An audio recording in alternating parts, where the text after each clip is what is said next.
Hello दोस्तों, आज हम यूहन्ना 10 बाब और उसकी 30 आयत को मिलकर सीखेंगे। तो पहले मैं आपको पूरी आयत सुनाऊंगा और आप ध्यान से सुनेंगे। फिर एक लाइन मैं बोलूंगा और आप उसको दोहराएंगे और आखिर में हम मिलकर पूरी आयत को बोलेंगे। तो क्या आप तैयार हैं?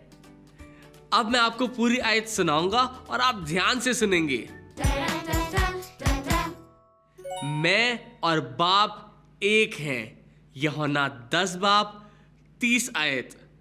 अब मैं एक लाइन बोलूंगा और आप उसको दोहराएंगे। मैं और बाप एक हैं।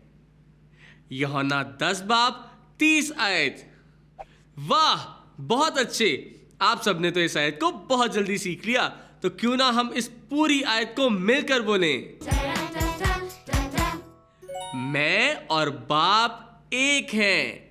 यूहन्ना 10 बाब 30 आयत। बहुत खूब प्यारे दोस्तों, आज आपने मेरे साथ मिलकर बाइबल की एक नई आयत को सीखा। इस आयत को हमेशा याद रखें और दोस्तों को भी सिखाएं। अगली दफा मिलेंगे और साथ सीखेंगे बाइबल से नई आयत। तब तक के लिए बाय बाय। रोज की रोटी खा